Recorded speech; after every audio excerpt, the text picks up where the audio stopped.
let's start with the seminar. Short introduction to the seminar. As you know, you can ask questions during the seminar. We have a Q&A tool that you can take a look at and ask your questions. Ask your questions also anonymously if you like to. Just click the Q&A icon in the bottom, and then you can also up and downvote other questions. So look in there frequently to see if there's any new questions from others that you might like to be answered. Also, the moderators and all the co-hosts now with the presenters, they can also take a look at these questions when we are answering them. But we'll ask them to you, so you don't need to read them aloud yourself. For anybody who doesn't know, there's a YouTube channel where all the talks are uploaded afterwards. It's a great database to have. And we have it also now ordered, so you can search it by topic. That's pretty nice. Just scan the QR code or take a look on the website or any of the LinkedIn posts, and you will find this table as well. Today we have two Hyperloop experts that we want to interview that have a presentation for us. We'll start with Aleksey. He's a PhD candidate and researcher at the Transport and Telecommunications Institute in Riga in Latvia. And he's talking about advanced decision-making for Hyperloop projects. And he will tell you all about how he's using AI and all kinds of new methods to look into this. So with that, the floor is yours, Aleksey. I'll stop sharing my screen so you can start sharing yours.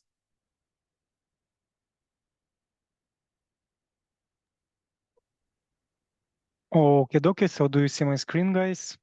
Yes, sounds perfect. Okay, very good. So first of all, hi everyone from Latvia. It's pretty rainy here, maybe as usual. And yeah, that's why we also need Hyperloop technology, definitely, to travel more and not to sit at homes during holidays. Yeah, joking, of course. But yeah, so today let's discuss a little bit decision making in Hyperloop project development. So as PhD researcher, I found some interesting correlations between Hyperloop and modern technology, and actually how Hyperloop is transforming. So thanks to Lucas for opportunity to participate, to share ideas. Actually, this is one of my latest paper that is also going to be published in London, UK. And yeah, so I anyways would like to get your feedback as well and share kind of my view, my finding. Maybe you will find it useful at some point.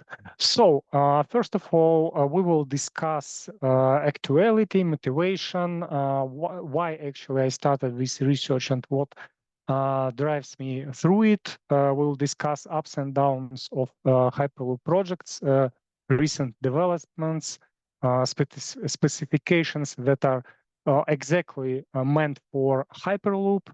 Then we'll take a look at decision-making lifecycle, discuss ambient AI, and finally get to Hyperloop transformation.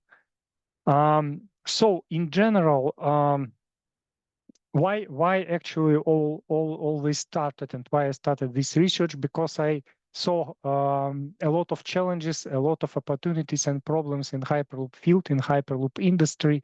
And on the one hand, we have fantastic frameworks around, we have European mobility strategy, we have policy, and you see that in general, Hyperloop fits fantastic all these policies. So that's definitely future of transportation, and Hyperloop technology itself fits European Commission goals. So it's already, we can say that halfway is done. So there is understanding from European Union that Hyperloop is needed, and it definitely raises public opinion, raises public acceptance, and gives also motivations to researchers such as I, for example.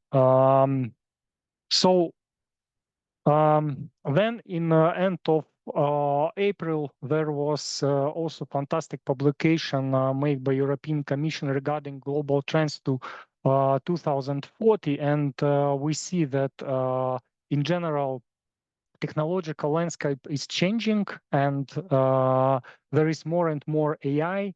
There is more transparency in the field, and overall technology is transferring. So maybe already in 15 years, Europe will look even more different than it is now.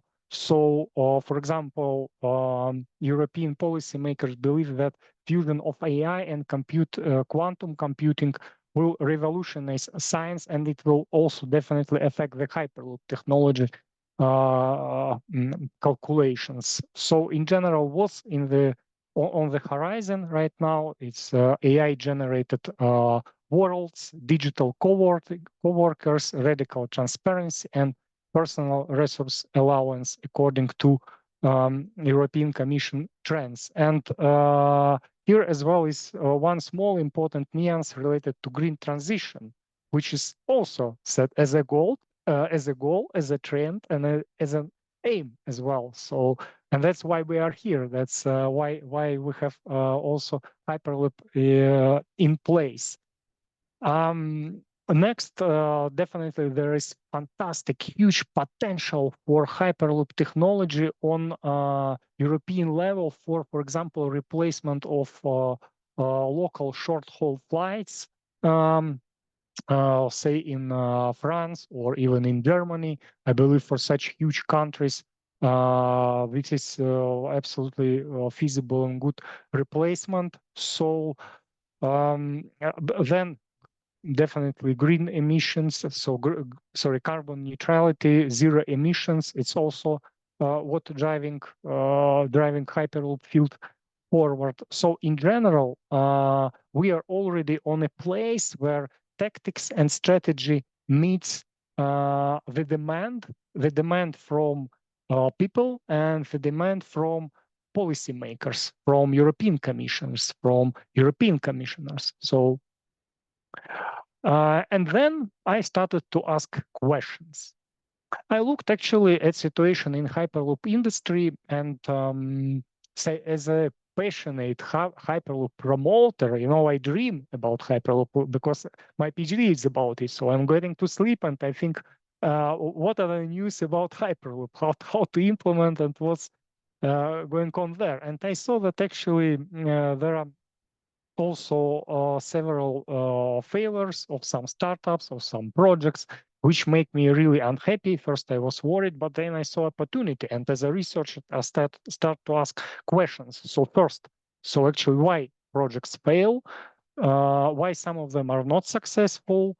So and then second question arises, so how to make actual implementation successful? And what is the root cause? What is the root cause for failures? Then maybe how to build trust in Hyperloop, because there are a lot of uncertainty and a lot of misunderstanding from the public. Imagine, even if you talk with intelligent people who are from academia and who are business leaders, CEO and companies such as Accenture, Deloitte, or Evolution, and often you will not find understanding. For example, one of my supervisors at Accenture told me one phrase about Hyperloop. Hi, Alex, I believe it's fast there. I said, well, actually, Hyperloop is meant to operate at supersonic speed. Well, then, and he answered to me, well, then it's super fast dev. So that's how people usually react to Hyperloop. I hope I'm wrong, but the trust is definitely needed. And then the next questions, what methods to choose? So what methods we can choose actually to make it more successful, more transparent? And final question, which really motivates me, brings me passion, when it will be deployed for commercial use and people or cargo will be able to use it. So, and also where it will happen as well. Then in general, let's see economical perspective. So on the one hand, during last 10 years, by my calculations, there were around at least 15 billions of euros investments overall in Hyperloop technology globally. So that's huge amount. Some startups failed or some startups switched their focus. So literally in recent years, startup lost around 1 billion of euros. So that's a lot. So literally, that's like budget, for example, half budget of small country like Latvia. So Latvian budget is not large. So and that of course raises even more questions, right? So why it is happening? That projects actually fail before they even come closer to commercial use, to implementation. So there are good news, there are bad news, and there are okay news. So in general, what really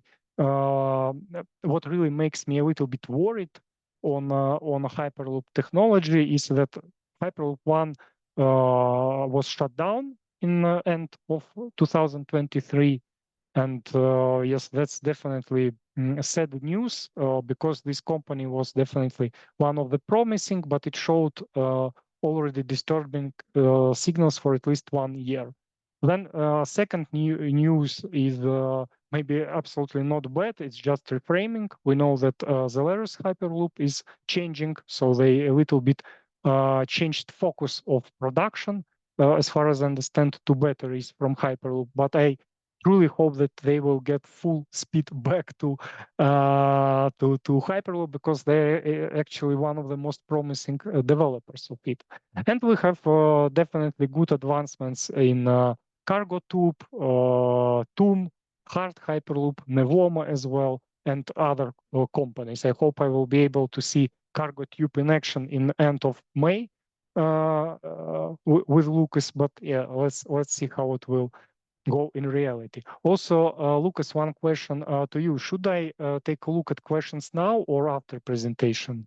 We will do them after the presentation, like in 10 minutes Okay. or so when you're finished, all fine. Okay, super. Yeah. So, in general, it's definitely all about science. And the first point which I want to stress, actually, that classical academical approaches, they still work because Hyperloop is at some point invention and reintroduction of all technologies. So methods introduced by such scientists as Marie Curie Skłodowska or Franklin or Einstein, they still work and they still applicable. But what I noticed in Hyperloop, that actually project management for Hyperloop is a little bit different from other innovations. First, let's take inventions. Inventions usually take more than 30, 40 years to deliver. However, for Hyperloop, it came only 10 years, right? So 11 years from introduction of technology. And from that, we have actually huge advancements. If we take European Hyperloop Week, there are dozens of teams participating. There are dozens already of pod developed. There is understanding from European Commission. There is test track built by China and test track built by India, right? In India, we know there is also very good situation that they signed agreement with SwissTube, for example. So, and all this raises actually questions. So what is difference between classic project management and Hyperloop? So first of all, Hyperloop has a lot of different subsystems, components, which are subject to change. So this means that in case of Hyperloop, we deal with rapid changes in design, rapid changes also in goals, in aims, sometimes of projects, same as Zeleros example. Hyperloop itself is disruptive technology, and it also uses disruptive technology for construction. So these contents we cannot exclude from mathematics. Engineering complexity. So given how many seminars, Lucas, we already had on Hyperloop topic, I think this is the very great illustrations how complex is Hyperloop, starting from aerodynamics and other aspects. So actually, I believe all engineers are doing fantastic jobs to deliver innovation. Financial demanding. 15 billions of euros already spent, 1 billion of euros say were lost. So another problematic point, or maybe it's even good, I don't know, we can decide later, that Hyperloop relies heavily on public acceptance. So literally no public acceptance, project struggles. Then we need to get policy approvals, permissions. Some innovations don't need to get permissions at all, right? But for example, in Latvia, in order to build real Hyperloop, I already talked with decision makers, and there we will definitely need, for example, to align with Rail Baltics, with the existing infrastructure projects, where already heavy investments were made. So regional specifications, approvals, policy, that's the reality. And finally, it's definitely multidisciplinary, because each component, each subsystem, it's actually from different discipline, and we should not disregard software development, AI, and cybersecurity here as well. So then let's take a look why Hyperloop projects fail. It's maybe a little bit similar or not to other project types. Say financial problems, lack of planning, inconsistency in delivery, lack of transparency, lack of communication, leadership bias, lack of risk assessment, and also inadequate stakeholder management. So all these aspects often make failure. But as you see, there is not real correlation between specifics of Hyperloop and why projects fail. And there is particular reason behind it. And the problem is in decision making. One of the largest problems which I spotted in Hyperloop, that we are often overwhelmed by hypothetical threats that actually might not never happen, or they might happen. But there is a chance, there is a probability, there is mathematics which we need to conduct, of course, and which is conducted by Hyperloop developers. However, these hypothetical threats, they have fantastic effect on public opinion. So the first thing which ordinary person or investor sees in Hyperloop is this hypothetical threat that something might happen, something might not work, people might die, there might be, I don't know, technogen catastrophe, whatever. So even I heard such complaints that there will be no opportunity to get out of pod during runtime. However, it's not true, because actually most of Hyperloop companies, they develop, I would say not most, but all Hyperloop companies, which I know at least, they develop fantastic evacuation mechanism. So there is no such risk, maybe is, but no, it's not the largest one. And then actually, for example, what affected Hyperloop One or other smaller projects, other startups? Classical leadership bias, classical planning issues, classical financial misunderstanding. So in the end, we see that these short-term bound threats, they are very, very influential. And in reality, we come to a situation where actually underestimating classical project management issues leads to project failure. And then there is a gap between reality and fear. And we definitely must make calculations to understand what is really fear and what is reality.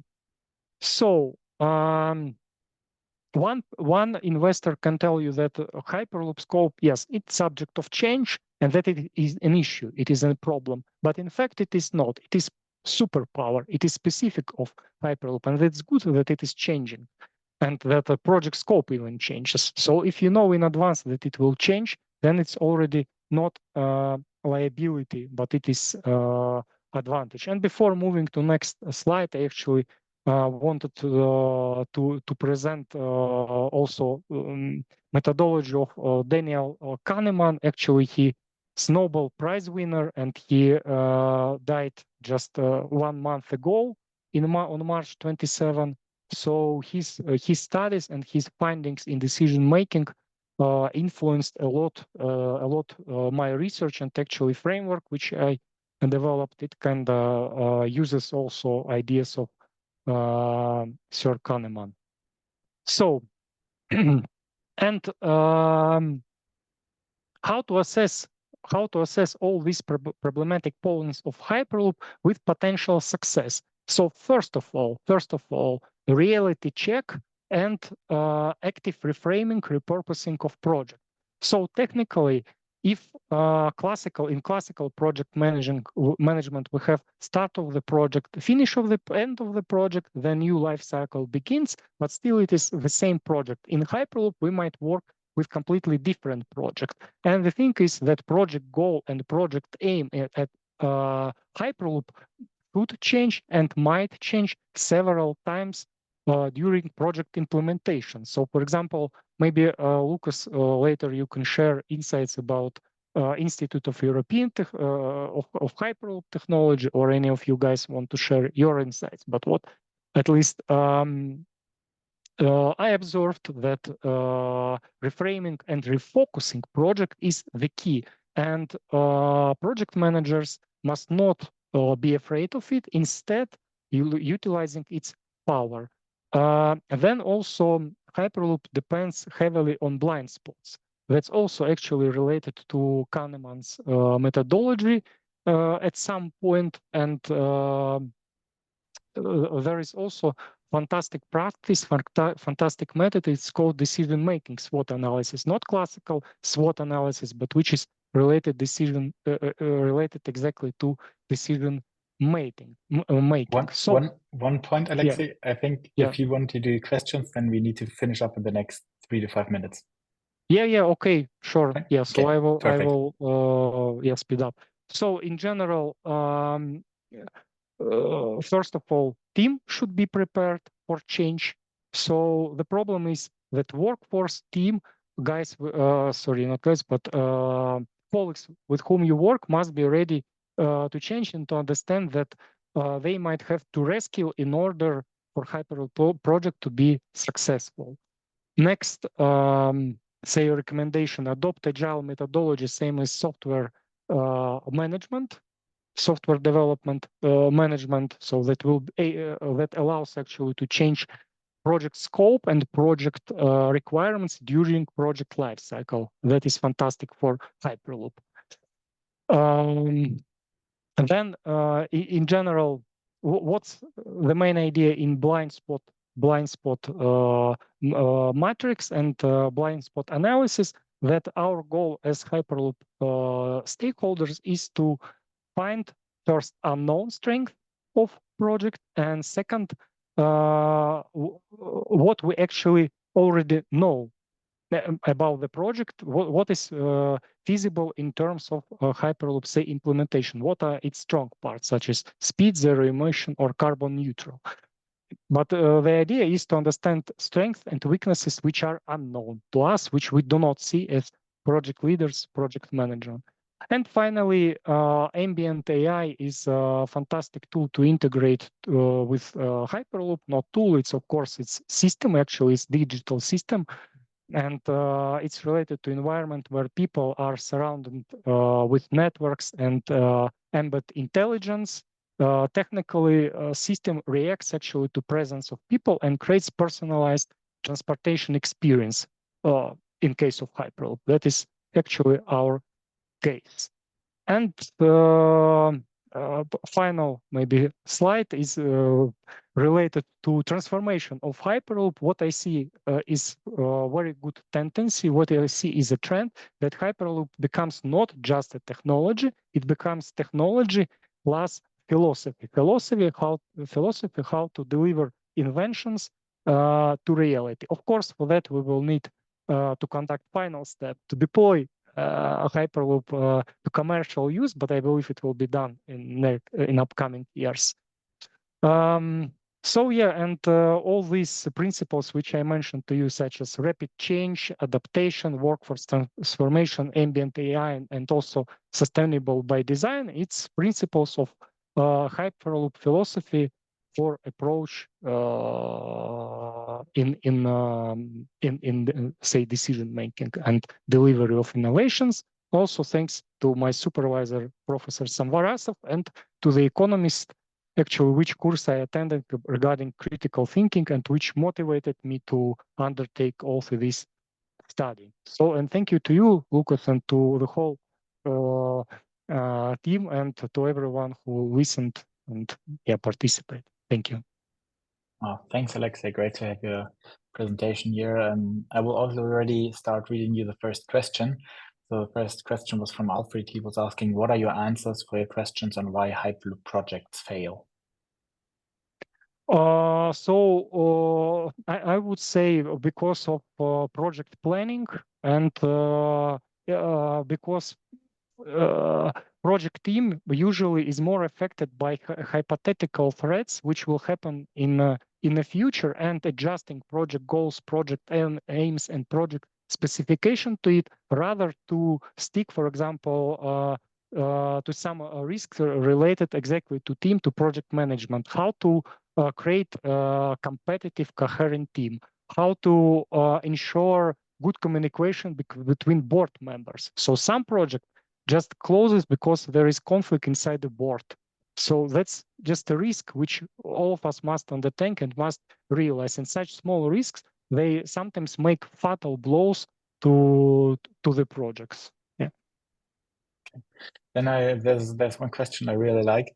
It's from Zach. He's writing, if you could have a magic wand, what does the Hyperloop industry need today to be supported and committed by government or developers, operators? So what would be the one point that you could throw into your decision making that would just erupt Hyperloop? I would say Hyperloop technology integration in related with safety first. So magic wand would be to remove. I would remove with magic wand safety concerns. If I would have such superpower to build more trust, more public acceptance into technology. So that's the crucial point in my opinion. I like that. Quite much see that with other transmitter modes as well. That's nice. And the last one, will the decision making for Hyperloop be different on different continents? That's another fantastic question. It might be. So actually, I did huge research on transparency of Hyperloop project, and there is clear deviation between European project and a US project, like Western project. And for example, projects from China or India or even Japan. So, for example, much more information, much more is available from European stakeholders, and that's very good. I believe that's way forward, way of cooperation. So I would promote this approach, but I would definitely deal with regional policies, regional regulations, frameworks, which, for example, affect some specific countries like China or Japan, for example. So definitely there are different regulations, and it must be taken into account. But I would say that the way forward is cooperation, and the way forward is also transparency, which correlates with the European projects. Okay, very nice. Thanks a lot for those answers. Thank you very much for your presentation. It was great to see it and to listen to you. And now we can hand over to Sascha to start sharing his screen. Thank you. But I think we've beforehand have a little bit of an introduction from Jürgen, right? Yes. Thanks, Lucas. Thank you for the presentation also, Aleksey. Just quickly want to introduce Sascha. He's the director of the European Hyperloop Center. He also is a co-founder of Hyperloop. So he's been with HART for 7 years and developing a company from a small startup to now, well, let's say a quite established company. From the position, he's become the director of the European Hyperloop Center, which is a large test facility, which was recently realized, and we'll talk about more. And in addition, he's also part of the Hyperloop Development Program, which is let's say, an open international network for Hyperloop development, and the European Hyperloop Center is the test facility of this program. So yeah, without further ado, thank you, Sascha, for preparing something, and yeah, I'll give the word to you. Thank you, Jurjen, for this introduction. Very flustering. I don't think I've ever been introduced like this. Great. I do my best. Thanks so much. Check. Well, then I also don't have to do my own introduction anymore. Thank you for the invite. I put some slides together. I hope it interests all of you, but please also ask questions. I think that's why I'm mostly here, to explain to you what we have done, what the result is of the European Hyperloop Center, and what we have learned throughout the process. So let me share my screen. Yeah, so the European Hyperloop Center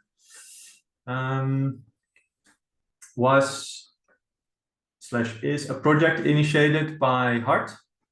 HART Hyperloop in 2019 completed a first 30-meter test facility in Delft, the Netherlands. Was the first fully integrated technology demonstrator of Hyperloop that was realized.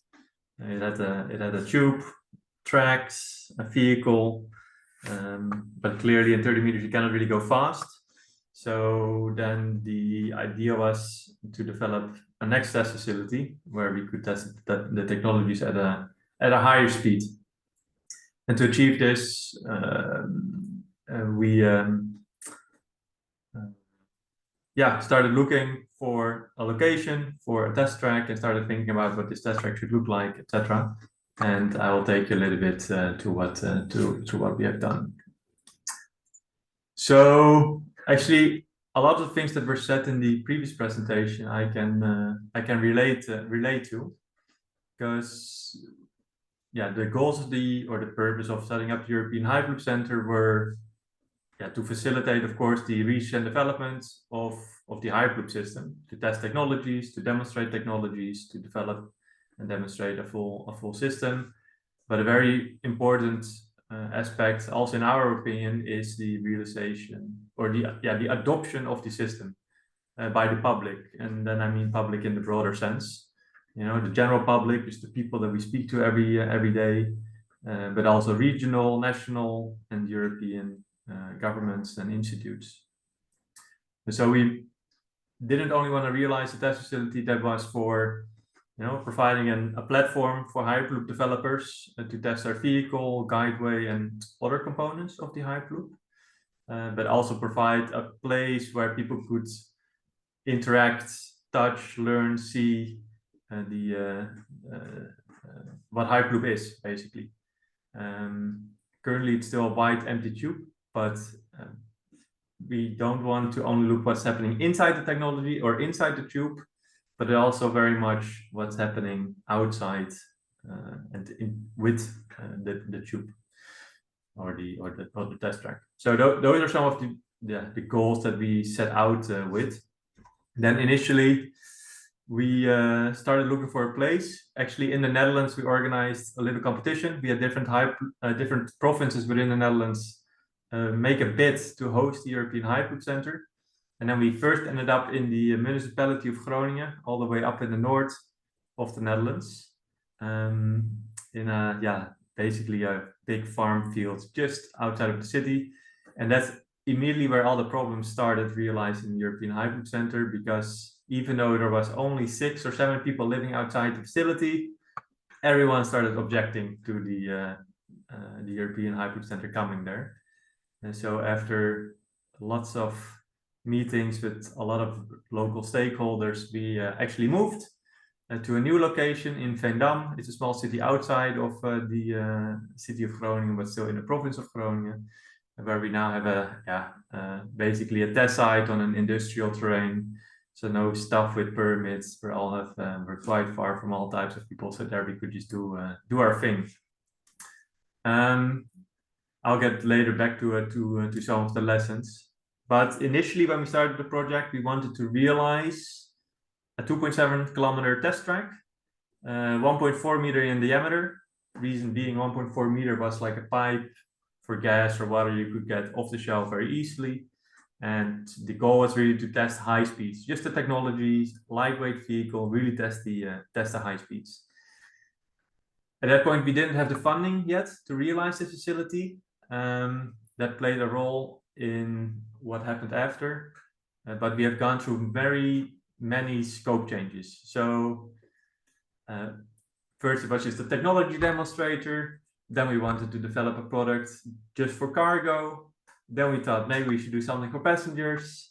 And now we're back at basically a larger scale, but shorter technology platform where people can test all types of systems, subsystems, etc. But we came to the following requirements, specifications. It's a test facility for Hyperloop with a low pressure environment that can reach up to 1 millibar roughly. Should allow for testing up to 100 kilometers an hour with vehicles that weigh approximately 3,000 kilograms.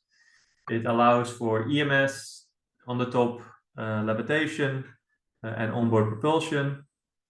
Of course, very important and unique about the European Hypercenter is its lane switching capabilities. But there's some things that people might not know. It also allows for testing of new guideway concepts. So there's a section you can take out, and you can, for example, instead of the steel tube you have now, you can put in a new type of guideway from concrete or another material or another type of structure.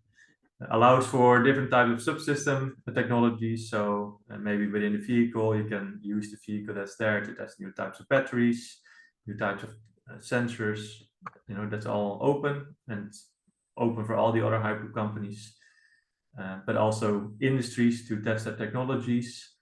And the European Hypercenter also allows to upgrade. So currently there's quite some systems that are not included yet. Think, for example, of cooling or charging.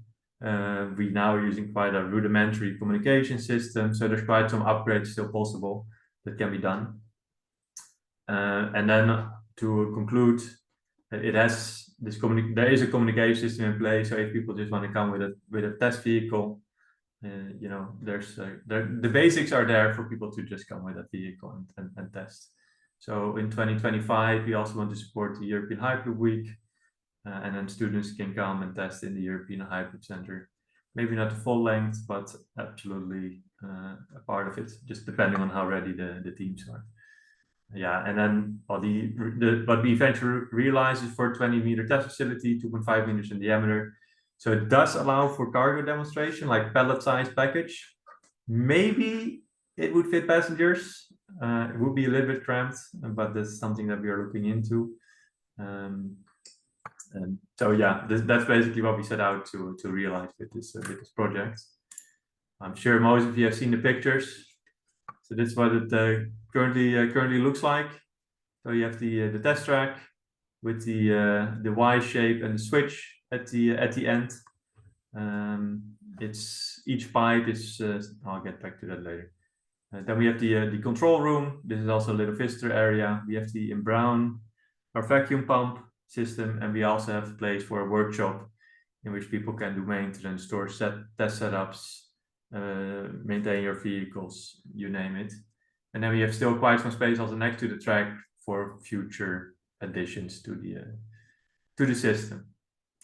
Just some more pictures from other directions. And so here you can actually also see it's on an industrial terrain, so we didn't have too much permitting issues here, which helped a lot realize the project. Here, top view again with here. This is 192 meters of switch, and just to give people an indication, just this switch part cost more than all of the infrastructure combined. So, the switch is by far the most expensive per meter to realize. Then to give people also kind of an indication what we started with. So when we kickstarted the project, we had in mind 25 million. Eventually, the infrastructure was realized within 7.5. This is not all the R&D done by heart to develop the system. The initial timeline, well, we started in Q1 2020. We wanted to have the facility done by Q2 2023. In the end, you know, it's now there, Q1 2024. So we had about 9 months of delay, which were mostly because of the permitting issues we had in the other location here in the north of Groningen, but what also played a big role is just not having the funding to actually start procuring all the parts. We actually started when the funding was closed. We started in Q4 2022, and then within 1.5 year we actually finished the construction of the whole facility. What went very quickly is the on-site construction. So within 3 months, for the people that don't know, how the European Hyperloop Center was built is basically you have 60-meter pipe elements which are prefabricated with all the tracks and everything inside the pipe, and then they're just put on a truck, shipped to Veendam, and then installed. So they installed 2 pipes, basically 1 pipe per hour. So really the bottleneck was just the supply of prefabricated pipe, but the on-site construction went incredibly fast. To give you kind of an indication of what it looks on the inside, well, like I said, it's 420 meters. The switch is 120 meters in length. This switch was actually initially designed to allow also for high-speed switching. Might we want to extend this into the future to a 700-kilometer test track? You can take this switch also at 700 kilometers an hour and 300 kilometers an hour.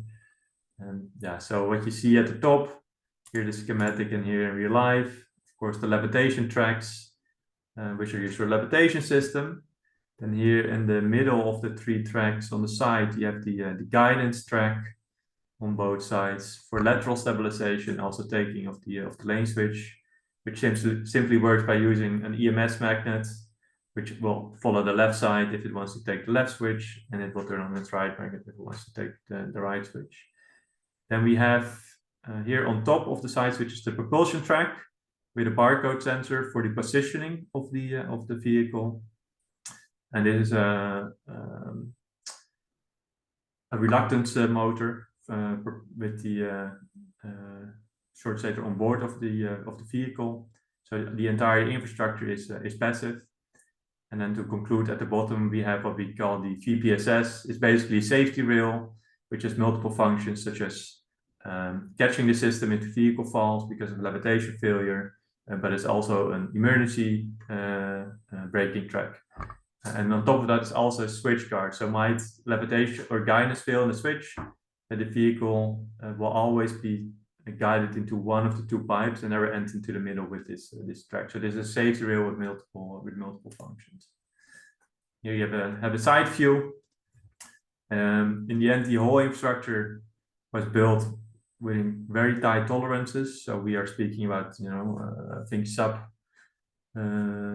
over a pipe length of 60 meters within 2 millimeters, where the steps between tracks are even smaller. Those are sub-millimeter tolerances. And so it was built up quite, and it was quite a challenge to achieve those, but in the end we came pretty close. So I think in most of the places we've met all those, tolerances. And some more pictures of the inside, what that looks like. So here you have the last of the linear pipes. So the linear pipes are just a standard 60-meter pipes that we mass produce. And then from here onward, you see the double track. That's where the switch starts, so where the track starts widening. And then on the right picture, you actually see that slowly but surely here at the end. And I think you have another picture. You really see the system diverge. And in the switch, we also have a catch floor, because there the vehicle cannot hang on 2 sides on this catch rail, so there it actually falls on the floor. What you see, for example, as well as here the expansion joints that we have built. So I think every 60 meters roughly there's an expansion joint for the thermal expansion, and this is also then within the tracks. You can see there's quite some gaps that the system can overcome, and where necessary we have these fingers like in ordinary infrastructure for when the vehicle is sliding. Then besides the infrastructure, we also have some additional facilities. I already said we have a nice workshop, some storage, of course, a control room, a meeting room, etc. The vacuum system. Initially, we wanted to have an airlock, but because of supplier issues and challenges, we still don't have a gate valve, so currently we have to repressurize the whole system. This is what it looks like a little bit closer. And then of course we also have the vacuum system. Actually quite a simple bush pump that allows us, I think, roughly within 8 to 10 hours to bring this system to 1 millibar. The testing is supposed to happen actually quite soon, so then we can see if we actually reach those low pressures. Well, the control room is very simple. It's just some laptops that can control the system. Yeah, so that in a very quick overview of what we have done. There were like a couple of lessons that I wanted to, even though I didn't really have time to go into quite some details, but we can discuss further. Looking back at the project, what really made it challenging is, first of all, these scope changes that I already said in the beginning. You know, we had so many scope changes, which made the whole project slow down. A lot of work had to be done over quite a couple of times.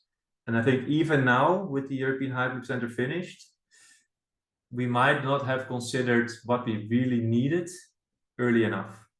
So I would really suggest everyone developing Hyperloop to, don't rush into all the technical details too soon, but really think about what it is that the industry needs, that we as Hyperloop developers need.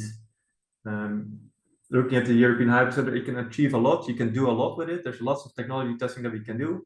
But for example, the fact that we are now with a 2.5 meter pipe, which is maybe just too small, for example, for passenger testing, that's just a pity. Where if we maybe had earlier thought about, okay, what are all the things you want to do, in 24 moving forward, and we thought of, okay, it would make sense to also allow for passenger testing at one point, we might have decided to make it a bit bigger, So really think about all the things you want to do with the test track, with the test facility in the long run. Where of course the challenge is to not think too big, like we also did. In the beginning we wanted to create 2.7 kilometers, but we simply didn't have the funding. So don't think too big, but do think about the long term. Then I also added the other one, Think Slow, Act Fast. Maybe people recognize this from How Big Things Get Done. Really nice book, by the way. We rushed into a location. This location was offered to us near Groningen. We should have spent a lot more time doing our due diligence on this location, and because then we would have figured out that it was far from ideal. So really spending enough time picking the location, talking to the stakeholders before committing to a region, identifying all the risks, solving those, getting proper experts involved that know what the challenges are with infrastructure, with building infrastructure in a public environment. Absolutely recommend it.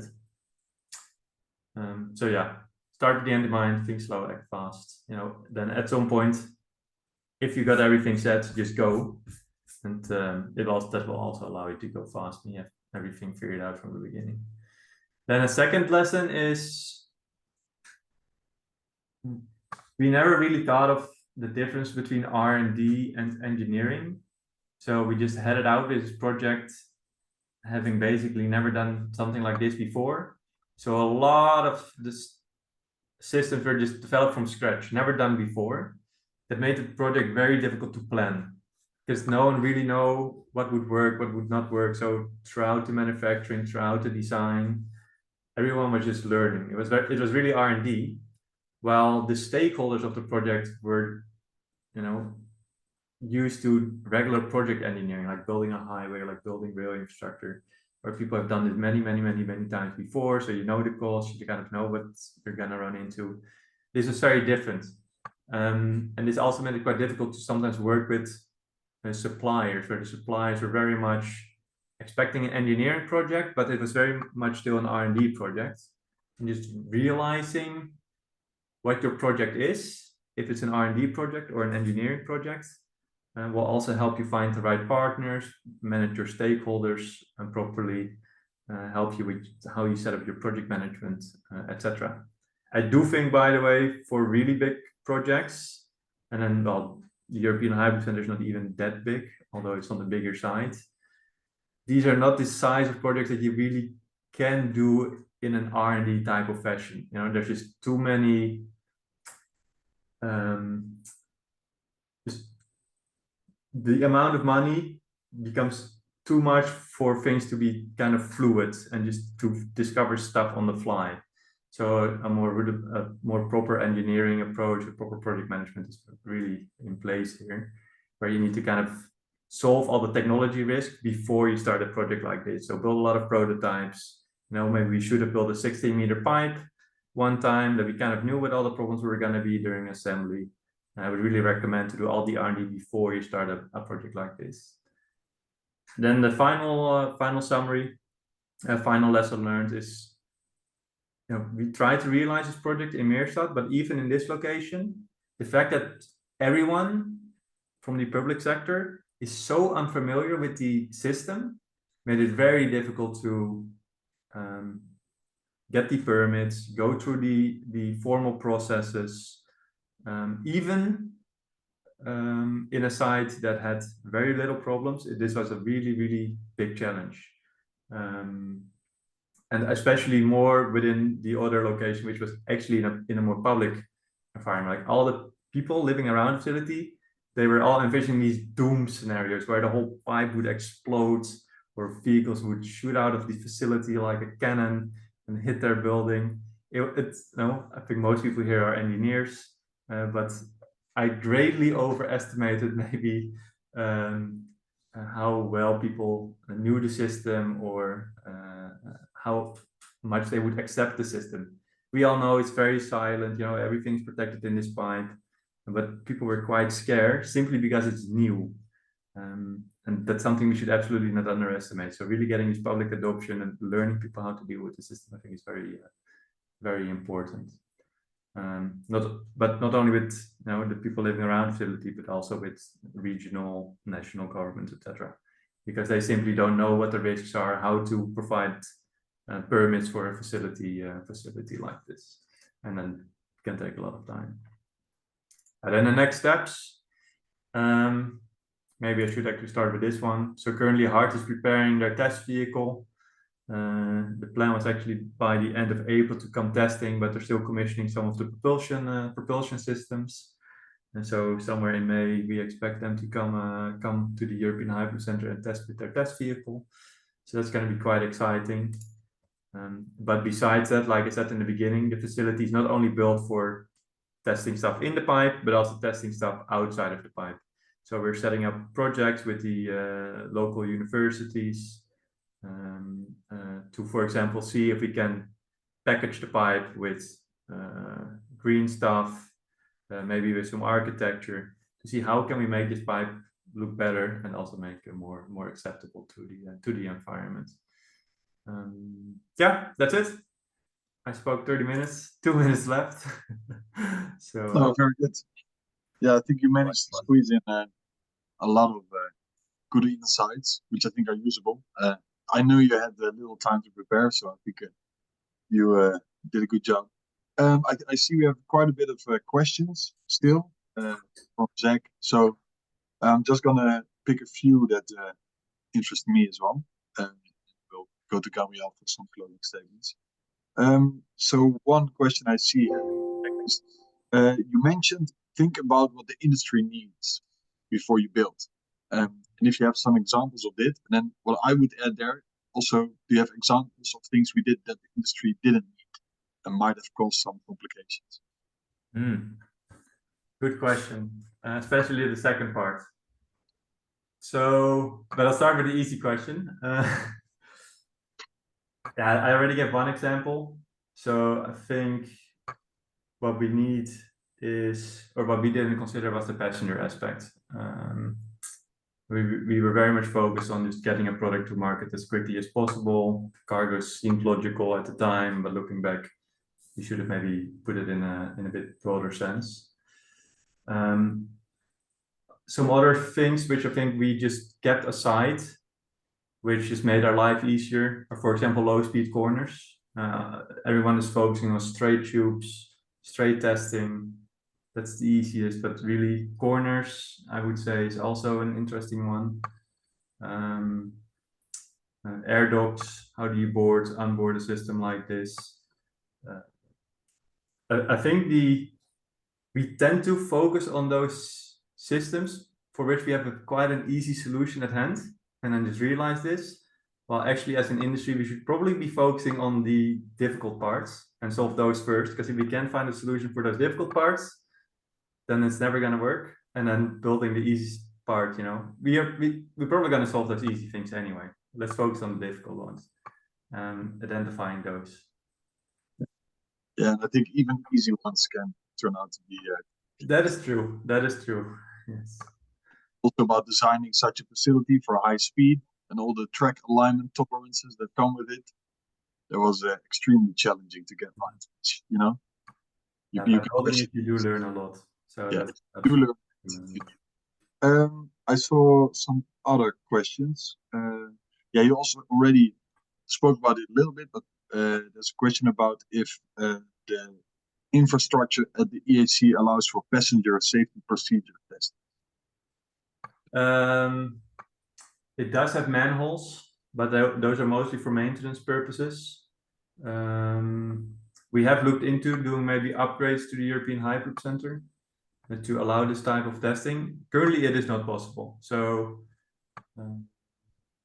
but with upgrades, it is. Like, you can make upgrades, you can walk into the European Hyperloop Center. We have actually taken quite some people into the European Hyperloop Center. From our first feasibility study, it is possible to do upgrades to test these types of things, but it would require some additional investment into the infrastructure. Yeah. Okay, sounds good. Then maybe one final question is if there were any easy technical solutions that surprised you because of the simple implementation.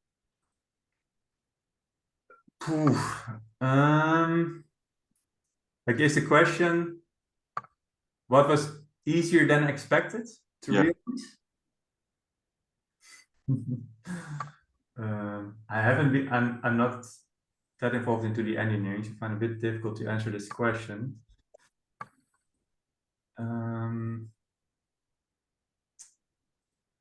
I think what's the easiest, I already said it in the presentation, but really the on-site construction was by far went way faster and was way easier than we expected. Like, we had planned to install 1 pipe a day or 2 pipes a day. The contractor that we had hired said, well, we could have done 8 per day. And they were actually quite disappointed by the fact how simple and easy it was to put these pipes in place, connect them, etc. So that's a big advantage. Downside, you need to do a lot more preparatory work in the factory, but of course that's a controlled environment. So looking ahead, building something modular. Again, a tip from How Big Things Get Done. I'm not sure if people have read it, but definitely read it for everyone doing project management. That helped a lot. Yeah. Yes. I'm thinking. I think we're pressed for time, so we'll have to leave some open. I think you can always reach out to us. Yes. Questions come up, we're good for that. So I believe, Gabriel, you have some closing statements for us. Yes, I think Lucas had to leave on time, so he asked me to just thank everybody, in particular the 2 speakers, Aleksey and Sascha. Thank you very much for the presentation. And thank you very much also to everybody else that was here on a Monday evening. In particular, it was holiday in your country, and in particular, thank you. And the next seminar is next week, again on Monday, 6 p.m. And we're going to have Mehmet von Arsias to, I assume, present the work that they are doing there in Turkey, and probably also the whole Turkish ecosystem, where a lot of things are happening and a lot of teams that also will be taking part in the European Hyperloop Week, from what I've seen, are also from Turkey. So he will present all of this. Perfect. Then thank you very much again, everybody, and have a good evening.